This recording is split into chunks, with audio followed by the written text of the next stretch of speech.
What's going on, everybody? Welcome back to the Cosmic Wonder, where we talk all things Marvel and MCU. I'm your host, Warren Thompson, and we just watched Moon Knight, Episode 2. Right away, before we get started, let me know what you thought about this episode in the comments below. Did you think it was better? Did you like it more or not so much as the first episode? Rate it 1 out of 10 down below. Now, I'm a little sick and my voice is a little rough right now, so I apologize, but let's just dive right into this breakdown and talk about the things that you need to know about Episode 2, because there's a lot of things that actually connect to the comics in this episode, including who Marc Spector actually is. So we'll dive into a little bit of his backstory, who Layla is, and what exactly is Arthur trying to do. Does he truly want to summon Amit to release her so she can judge people, or does he perhaps have an agenda of his own? I think he has a different agenda than he's stating. So let's dive into this week's Moon Knight episode breakdown. And of course, if you're new and you love Marvel, be sure to subscribe so you don't miss out on any of the latest videos. Now, I actually love this opening scene because it plays off of some things that are talked about in the comics. At the end of last episode, Arthur had hunted Stephen down in the museum, and at night, when Stephen was getting off work, Stephen thought he was trying to get a stray dog out of the museum, but then Arthur gets on the intercom and tells him to give him the scarab. An Egyptian jackal is then summoned and goes after Stephen, in which he runs and hides into the bathroom, shuts the door, and the jackal is trying to break through, and this is where Marc comes out in the reflection and says, "Give me control, I will save us." Stephen struggles with reality, saying that it's not real. Marc says it is, "Give me control." Stephen finally concedes. Moon Knight comes out for the first time, and he beats the crap out of the jackal. And this picks up immediately after that, with Stephen in bed, and we can hear the sounds of Moon Knight beating up the jackal. Stephen then wakes up and he starts running, in which the restraint catches him, he falls on the floor, and he starts to go, okay, maybe it was just a dream. Also, if you notice, there were no feet prints in the sand. So Marc's mind would have automatically thought, okay, I didn't get up last night, this must have been a dream, because there are no feet prints in the sand. But this is where Marc kind of starts to begin to break mentally, which is, totally understandable. But he goes to the mirror, looks at himself, and says, "Are you there?" Talking to Marc, trying to see if it comes out, in which, of course, nothing happens, and he says, "I didn't think so." So here we really see Stephen start to struggle with what is real and what is in his mind and what is dreams at night. Now, it seems like Stephen is kind of leaning towards the side that these are just dreams and in his head, but notice as he walks up the stairs to go into the museum, he turns back and he looks to see if anybody might be following him, any of Arthur's men. But notice this, when he walks into the museum, he is genuinely surprised to see maintenance in there. He takes a look at the repairman's toolbox, and then he looks into the museum and he gives this look that is kind of like, was it real? Did that really happen? And he sees that there's damage done and a section is crossed off. And he's even actually surprised. He goes up to JB and he says, "It's proper mad, isn't it?" And he even asks what happened. Bruv says, "It looks like it was burst pipes, but it doesn't look like that to me." And that's where Stephen realizes, oh my gosh, last night was real. So Stephen says, "I should check the security footage with you because I might have some information." Obviously, Stephen expects to see the Egyptian jackal and Moon Knight both on the security cameras, and he even tells JB, "Hey, what you're about to see is like Area 51, MI6 bonkers stuff you're about to see." But I actually love this part because nothing shows up on the camera. We cannot see the Egyptian jackal. But Stephen swears there was something chasing him. He says there was a big hound chasing him. And JB says, "Oh yeah, Hound of the Baskervilles, was it?" Now this is just a tiny little Easter egg. Hound of the Baskervilles was one of the most famous stories ever written. And it's actually a Sherlock Holmes story. Sherlock Holmes and of course Dr. Watson are investigating murders that were caused by a huge hound. It doesn't really have any relevance to the story, but they threw it in there for a little Easter egg. Now, I really love this part because now Stephen is actually thinking he might be going crazy. He tells JB to fast forward to the end, and we see him walking out. He is not in the Moon Knight clothes, but we see Marc, not Stephen, but Marc looking into the camera. JB says, "It's still you," but Stephen looks at him and realizes that's not him, and he says, "That's not me." So from here, the pressure on Stephen's mind is really getting to him. He really cannot tell what is real and what's not. And it really doesn't help that the next scene that we get is of him meeting with somebody at the museum who says that he's talked to a bunch of his colleagues and says that it's clear that he's been struggling lately. And basically says that he's kind of losing it. And he's recommending a group of doctors to him. And this is where Stephen realizes, oh, okay, they think I'm crazy. But it's funny that Stephen actually looks like he knows he might actually be crazy. The HR man says, "You're not alone," and Stephen says, "Yeah, that's part of the problem." The HR guy asks him if he has any company property on him, in which Marc pulls out a key, which we find out is to the storage locker, and the phone. Then we have a heartbreaking scene where he has to give up his name tag. He truly loved working at the museum. He wanted to be a tour guide, but unfortunately, it didn't work out for him. And you just really root for Steven, but unfortunately, he's not having much luck right now. But then we go to Steven talking to his friend, the Golden Man. And here he's really trying to justify these things that have been happening to him, trying to say, I'm not crazy. I swear, I found these hidden things in my flat. So he decides that he's going to investigate them. And it's interesting that he says he's going to do it to prove to himself that he's not mad. So he finds out that the key is to Central London storage, and he checked a bunch of them before finally arriving at the one where he has his storage, or where Marc has his storage. And the guy actually recognizes him and says, I know you, you're storage number 43. Now this could be referring to Moon Knight Volume 1, number 43, dubbed Multiple Maniacs, where he faces off against some doppelgangers of some heroes like Daredevil. Not really pertinent to the story, but Multiple Maniacs could be referring to the state of mind of Stevent Grant right now. He has inside of him Khonshu and Marc Spector. Now he takes him to the storage, and this is where he finds all of Marc Spector's stuff, the mercenary. He sees all of his stuff, his spare change of clothes, and he finds a duffel bag, and he goes up and he opens it, and what does he find? A gun, money in a bunch of different currencies, and a passport that says Marc Spector on it. This is where he learns the full name of Marc. He learns his last name is Spector, and he a big sigh, basically saying to himself, it's real.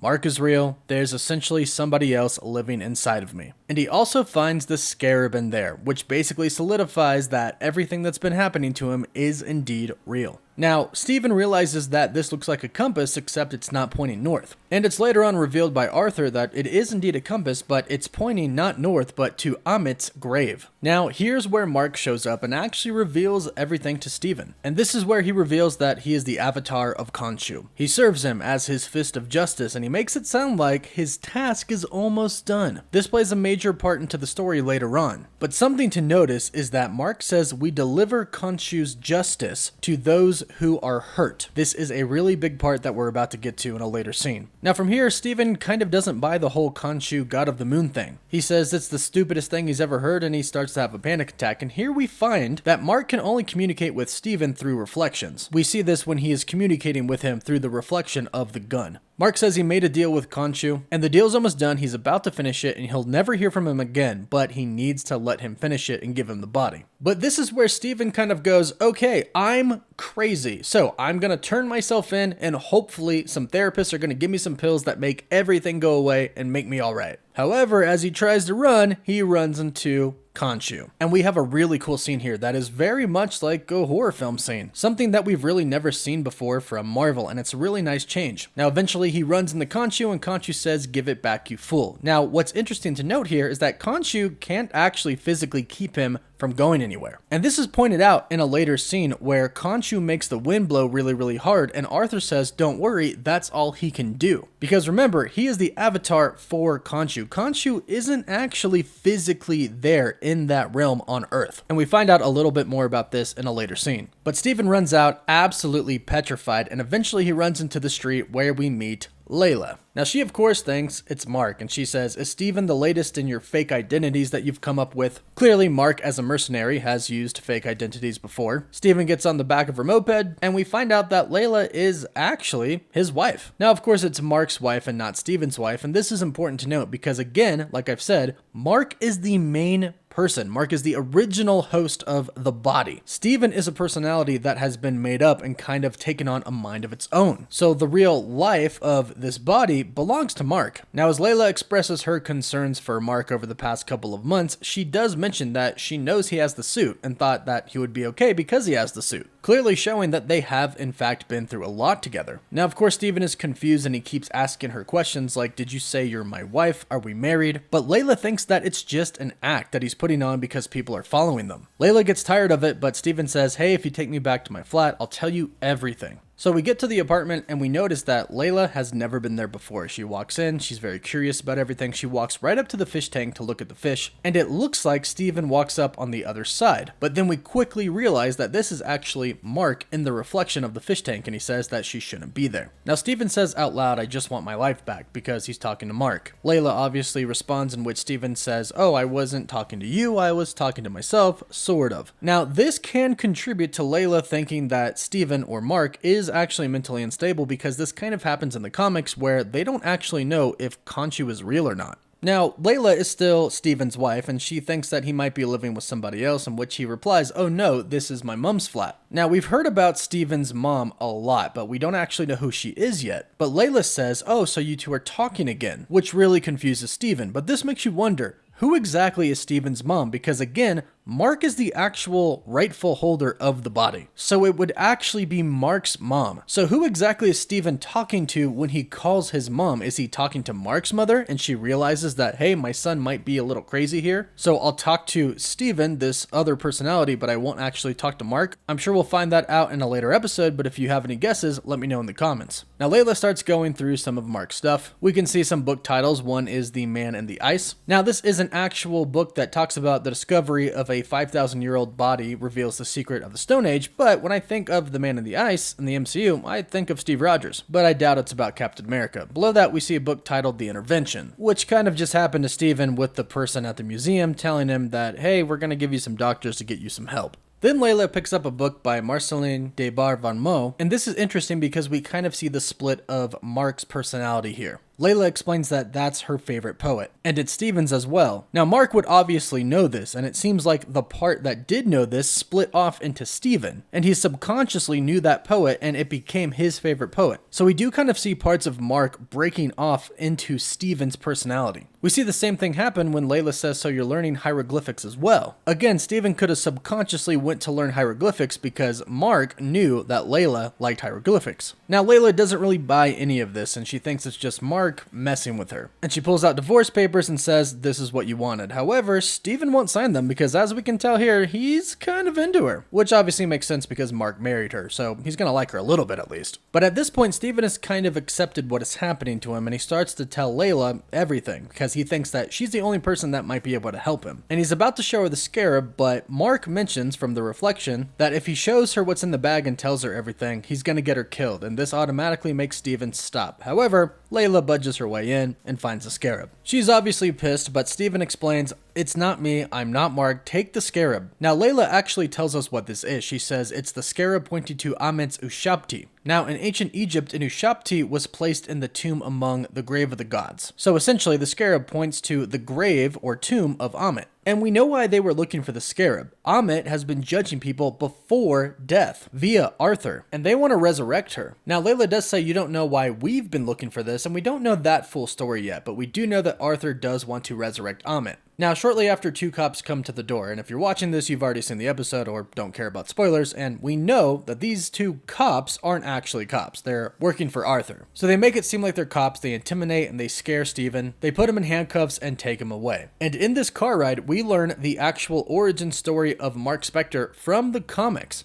And the female cop kind of partly explains how Marc Spector became Moon Knight. She runs a report and says that Marc Spector was part of a team of mercenaries that hit a dig site in Egypt. And on the screen you can see a bunch of dead bodies covered up. Then she says, here's what they did to the archaeologists. They zip-tied them up and shot them in the back of the head execution style. Now, of course, Steven says, no, that wasn't me because it was actually Marc. However, it wasn't actually Marc. Now they arrive at the location, which is not a police station, which confuses Marc, and he says, I thought we were going to the police station. But then the man adjusts the mirror and we see the scale of Amit on his arm, and he says, why would you think that? Now from here, Steven asks for help from a lady outside, but he quickly realizes that she also has the scale on her arm and that he's pretty much in a city of the cult that follows Arthur and Amit. But what's interesting here is that you can actually physically see Marc try to take over Steven's body. Steven all of a sudden looks like he's in pain, it looks like he's struggling, and then we see a reflection of Marc and it does look like he's trying to take over the body. However, Steven is resilient and he manages to keep control. Now from here, Steven says, I saw what you did to those people, I'm never giving you control again. But Marc says, it's not what you think. And this is where the comic origin comes in. Moon Knight's origin is basically what has been said already. Marc Spector was a mercenary and he went on a job in Egypt. Now from here, he went to an archaeologist's dig site with another mercenary called Bushman. At the dig site, Bushman would end up killing the archaeologist, specifically Dr. Alrun. And he kills the archaeologist right in front of his daughter, Marlene, who I actually believe they switched to Layla for the Moon Knight series. But after Bushman ruthlessly killed the archaeologist, Marc actually stood up to him him and tried to fight him. However, he lost. And he was beaten pretty much to death. In fact, he does die, but before he dies, he's taken in front of a statue of Khonshu. There he dies, but is quickly resurrected. He's resurrected by Khonshu, and he's perfectly healed. But it came with a price. He now has to be Khonshu's fist of justice. And this is what Marc was talking to Stephen about inside of the storage locker. He's the avatar of Khonshu. He's his fist of justice. He judges who hurt innocent people. Now, in the comics, Marc gets up, but before he leaves, he takes robes off of the statue of Khonshu, which go on to become the Moon Knight suit. And he goes back with Marlene, who goes on to become the love of his life, which is why I believe Layla is simply Marlene from the comics. And he goes back with his best friend Frenchie as well, who we have seen mentioned in this series in the first episode. When Stephen found Marc's phone and went through the missed calls, there was a missed call from somebody called Duchamp, and Duchamp is short for Jean-Paul Frenchie Duchamp, who is basically his #1 man, pretty much Alfred to Batman, Frenchie to Moon Knight. And keep in mind the robes, because we're going to come back to that in just a bit. Now, instead of the character Bushman, I'm pretty sure they just replaced him with Arthur here. Arthur was never really a big Moon Knight character, so they're basically doing what they want with the story here. But the big question is, did Arthur kill Layla's father? We don't find out this episode, but I'm sure more details are going to come about this later on. Now, while Stephen was in the car, Arthur really ended up tricking him. He turned on the microphone so he could hear what he's saying, and he now realizes that Stephen does indeed have more than one person in him. He even goes on to say, "No wonder your scales don't balance." From the first episode, when he actually judged him, the scales didn't balance, and he said, "You have chaos in you." But he says your scales don't balance because he has a lot of different people inside of him. And he even says, "Do you think Khonshu chose you because your mind would be so easy to break, or because it was broken already?" And in the comics, this is actually one of the reasons that Khonshu did choose Marc Spector. But Stephen says, "I'm not broken." Now Khonshu appears and he says, "Stephen, kill him." And what's really interesting is that Arthur actually realizes that Khonshu is there, and he seems to know what he's saying. But then the wind blows super hard, and Arthur says, "That's all he can do without your help." So again, referring to what I said before, Khonshu actually can't hurt anybody physically. That's why he has an avatar, because Khonshu isn't actually physically in our realm. Now, Arthur, now realizing that Stephen and Marc are indeed two separate people, he tries to kind of reason with Stephen. He takes him inside, and we actually hear the same music that we heard in the very beginning of the opening scene of the first episode of Moon Knight. That was of Arthur crushing up the glass and putting it inside of his slippers. As they go in, we can actually tell that they are indeed in the same place, so this is sort of Arthur's base camp here. Now from here we sort of have a battle of the gods, which is pretty interesting here. Arthur explains that Ammit judges people before they can actually commit bad things, before they actually do evil. But Khonshu explains that Khonshu himself is real justice because he only punishes people who have actually done bad things. So this is sort of the battle of the gods, the battle of different beliefs. The opinion that Khonshu judges people too late, and Ammit is casting judgment now, in advance, and this is why they plan to resurrect her, so she can judge the entire earth, and that's why they need the scarab, so they can find Ammit's tomb. We also find out that Arthur was a avatar for Khonshu before, and clearly the two of them didn't really agree with each other, since now he is the avatar for Ammit. And you have to wonder,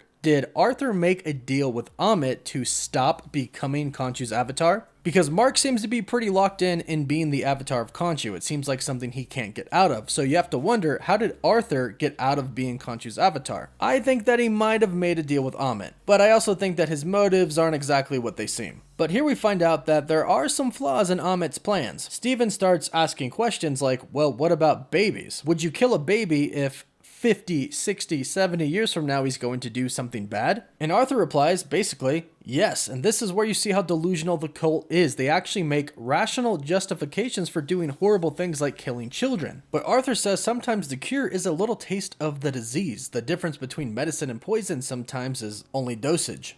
But this is where Stephen kind of draws the line. He's like, I'm not telling you anything about the scarab because you're gonna kill some babies. And this is where Arthur kind of has drawn his line as well. And here is where we are introduced to Ammit's cane or staff. Arthur explains that it's Ammit's gift to her first avatar. Now, we don't know if Arthur is her first avatar and she gave it to him, or if she had other avatars before and he simply inherited the staff or cane when he eventually became her avatar. But he does explain that it contains a tiny sliver of her power. And notice how it kind of glows purple. We'll get to this in just a bit. But Layla shows up with the scarab, and this actually kind of pisses Khonshu off, and he states, there's no deal in this, Marc, you better fix this. And Khonshu has promised Marc that this is going to be his last mission as Khonshu's avatar, then he'll be set free. Now again, very inconveniently, Layla does not believe Marc. She thinks Marc is messing with her and that Stevent does not exist, so she tells him, summon the suit. She shows up with a very cocky attitude because she believes that Marc could simply summon the Moon Knight suit and everything will be okay. Now Stevent is incredibly confused, so Layla just simply says, alright fine, keep the scarab safe, and the two of them run,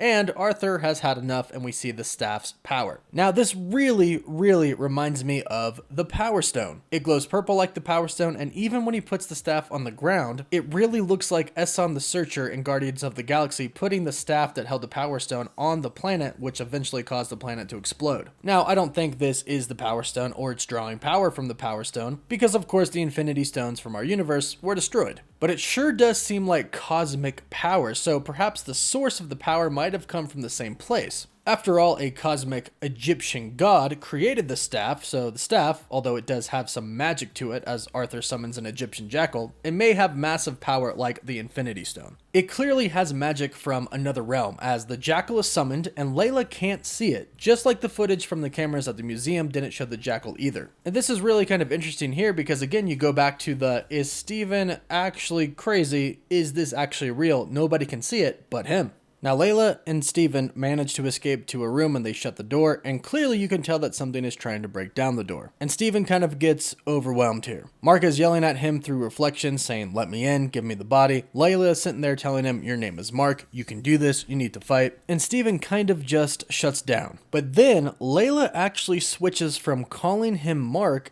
to calling him Stevent, saying, Stevent, you can do this. But again, it's all kind of too much and he says, I'm sorry, I can't. Then the Egyptian jackal busts through the door, which Stevent can see, but Layla can't. Again, we wonder if it's actually real, but then it tackles Stevent outside of the window and he's falling down, about to hit the ground, where we hear Khonshu yell, summon the suit, in which Stevent just kind of yells suit because he doesn't know how it works. Now, eventually when he hits the ground, we do see that he has indeed summoned the Moon Knight suit. However, it is very different than the typical Moon Knight suit. It is actually the Mr. Knight suit. Now, Stevent summoned the suit like this because when he hears suit, this is what he is thinking of in his mind, a dress suit. Marc says, what the hell are you wearing? You're supposed to summon the ceremonial armor from Khonshu's temple. This is the robes or armor that he takes in the comics from the tomb before he leaves, right after he was brought back to life by Khonshu. Now Marc asks him if he still has the scarab, in which when he's looking for the scarab, he pulls out two poles. And these are what I believe to be his truncheon, which is from the comics. His truncheon has multiple purposes in the comics, and it's basically a multi-purpose weapon. It can be used as a bow staff, a grappling hook, a baton, and a cane. So very useful. Now as he pulls these out, he gets attacked by the jackal. And the jackal basically starts throwing him around, and here's the very important part. We can see here that Stevent isn't actually crazy. We can see that Layla can see something is fighting him and sees him getting picked up by something invisible. And then she herself actually gets hit by the jackal. Why can't she see it though? No one can likely see it unless they've been given some sort of gift by the gods. Arthur was giving this sort of gift from Amit, and Stevent, through Marc, has it from Khonshu. Now, after Stevent gets roughed up a little bit by the jackal, and so does Layla, Stevent actually gets some courage. Marc says, give me control, Stevent, you can't handle this, in which Stevent replies, I think I can. And he gets a little bit of confidence. And he starts hyping himself, starts talking to the jackal. He says, float like a butterfly, sting like a bee, which is what Muhammad Ali said, the world heavyweight boxing champion. And Stevent has the confidence, and the jackal even jumps at him, and Stevent stands his ground and manages to punch the jackal in the face with a huge blow. Now, unfortunately, Stevent gets a little cocky here, and the jackal continues to rough him up. However, an incoming car is coming, and Stevent manages to throw the jackal into the car right before it hits them. And you can see that the car is super messed up from hitting the jackal, further confirming the jackal is real, but people just can't see it. Now from here, Marc talks to Stevent again, of course through a reflection, and he actually gives him a little bit of praise. He tells him that was a hell of a punch, but Marc tells Stevent that he needs to look around. People could get hurt if he doesn't give him the body. And good old Stevent doesn't want to risk anyone getting hurt, so he gives control to Marc. And now we see the true Moon Knight come out in the ceremonial armor. And we see him take his crescents off of his chest, which in the comics are actually made out of adamantium, which in the comics is also what Wolverine's claws are made out of. And if you notice here, Moon Knight can't fly or jump really high, and he pretty much can't do anything that's super. We see him climb up the wall, not jump up it or fly, but climb like a normal human. He kind of just gets super strength, and the suit provides him with increased durability and it heals him, but besides that he doesn't have a lot of massive powers. But we see him lead the Jackal away, jumping from the rooftops. We see the classic Moon Knight jump in front of the crescent moon, and his powers once upon a time in the comics did depend on the moon cycle, but they ended up changing that. So who knows if that'll be the case in the MCU. Now Marc Spector as Moon Knight defeats the Jackal in a pretty epic way, impaling it, then catching his crescent in an epic way after. But unfortunately he loses the scarab. Now, a random citizen finds the scarab, in which Arthur goes up to him and says, "I'm sorry, that belongs to me. I can offer you food and clothing, but I'm afraid I can't offer you this." Now, here's something really interesting that happens. We see Arthur take the hand of this citizen, and he kills him, but it doesn't look like he used the scales to judge him, which is kind of fishy. Does Arthur want to release Amit for another reason that he's preaching? Because it really doesn't seem like he judged this person for Amit right here. It seems like he just kind of murdered him. Perhaps he wants Amit's powers for himself, and has figured out a way to take them after he resurrects her. Now we go back to Marc, who is out of the Moon Knight armor now, and we see that Stephen is now on the outside. And from here we find out some pretty crucial information. Stephen says that he can barely move in the reflections, and he tries to take the body back from Marc after Marc refuses to give it to him, and is very unsuccessful even though he tries very hard. Marc explains that they've always managed to keep a wall between them, but something's changed. The one who was in control of the body at the time has become stronger, and most of the time it will take all of the person's willpower to be a fly in the wall. So as we can see here, it's actually very hard for the person who doesn't have control over the body to actually be in the picture. And here Stephen realizes that the reason his life is so screwed up, the reason that he can't get a date, he can't keep a job, he can't keep a goldfish alive, is because Marc has been taking over his body. Now, from here, Marc goes on to kind of say we wouldn't be alive if it wasn't for Khonshu, which again goes back to the comics where Khonshu brought Marc back to life after he died. And Marc explains that he has to repay a debt to Khonshu, and after he repays that, he's done. He'll be gone forever. Stephen will never see Marc again, which is very interesting because again, Marc is the one who has the body. He is the original person, unless somehow they manage to change all that in the MCU. Here we also learn something that is very important. The reason Marc wants to divorce Layla and stay away from her is because Khonshu wants her as his next avatar. When Marc is done, when he's repaid his debt, he's going to choose her. And he doesn't want that to happen, so that's why he's distancing himself from her. And here we see Marc and Stephen go at it. Stephen doesn't believe anything that Marc says, and Marc just wants Stephen to shut up. And eventually Marc destroys the mirror of which Stephen's reflection is in, and he goes away.